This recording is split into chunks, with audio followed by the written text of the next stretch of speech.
पापा फोन ने तुम फोन फोन आसची किए करथिला तुम सांग फोन कर हेलो कोठी थिली बिलो नाई वो एडी एसी तळे बसिकी पवन खाउथिली जो तो गरम होउची जानिचु तम एसी तम आड़े को एते गरम हाँ परा हम आड़े केते गरम होलानी तम आड़े को गरम होउनी की ओकी गरम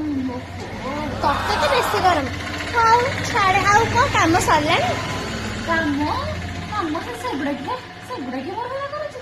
काम दाम सेगुड़ा किसी मुझे करे जानी हम घर टिके मु खाली गोड़ उपर गोड़ थोकी एसी तले बसु आउ आम तो सब चाकर चाकराणी सब अच्छा काम करिया मु कौन काम करी काम पुणी मु मो हजबैंड तो केते चाकर चाकराणी गदे देछली अच्छा की गरम मु तो एबे फोन करथि तो जा रिसीव करथले आ कहले कि तुम बासन माजी